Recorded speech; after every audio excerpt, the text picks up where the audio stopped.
Monday's footy news here on AFL.com.au. Hello everyone, I'm Matt Thompson. Well, Scott Pendlebury has a cracked tibia. The club insists it's minor, but it's certainly not what they'd hoped for when he rocked up for scans today. Of course, the injury happened in the match against the Gold Coast Suns. Pendlebury actually came back on and played pretty well before then being subbed out of the match. So from here, he'll definitely miss the Queen's Birthday encounter against Melbourne.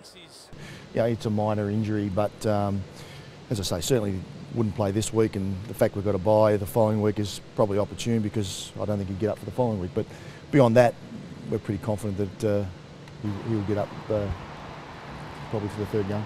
Pendlebury remains Brownlow favourite despite drifting slightly in the betting. Last year's Brownlow medalist ready to return. Swan will be available this week, so Swan for Pendlebury. A lot of people say that's a reasonable swap. North Melbourne ruckman Todd Goldstein also had a check-up, his side with a lot to think about over the mid-season break.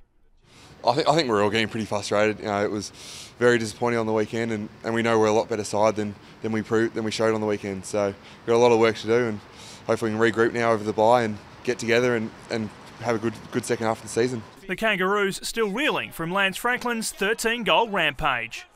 No, he had a day out on us, and sometimes if it wasn't against us, it would have been good to watch. Now, the situation at Carlton isn't great at the moment. Another loss, confidence is low, and another dent in it, perhaps, from Collingwood president Eddie Maguire on his radio show this morning, talking about the prospect of Mick Malthouse going to coach the Blues. You'd suggest that it wouldn't make Brett Ratton particularly comfortable. Carlton would be a club that would have all the infrastructure, the player list, the whole thing that would, I'm sure, at least make him lift his eyes. Greg Swan's the CEO, and he's still very close with Mick. Yeah, that's nothing to do with us. That's all media build-up. You know, that they've got a job, they've got to create stories. So, you know, that's nothing we can entertain. You know, we've just got to worry about coming out and playing footy. You know, as I said, it's all media build-up, and you know, if you're going to buy into that stuff, then you know, you'll be doing your head in all year. Meanwhile, Port Adelaide skipper Dom Cassisi believes the upset win over the Blues is vindication of the club's direction under Matthew Primus.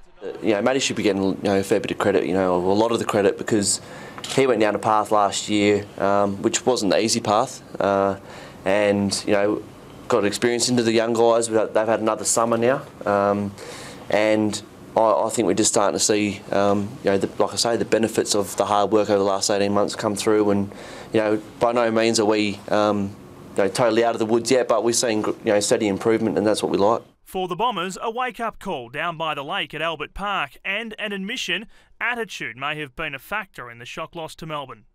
Probably didn't play as well as we had been playing, and that's just maybe an attitude at the time, and it's something we're going to get right and work towards this week. Yeah, well, Melbourne were very good. They beat us at the contested ball, and that's what we pride ourselves on this year. And it's always difficult when you're not getting your hands on the ball in tight. And yeah, they showed us the way in that area. And fresh from the Lions' 2-point win over the Eagles, match winner James Polkinghorne can't remember much about his 70-metre kick. They're in front! Pandemonium at the Gabba! No, it was all a bit of a blur.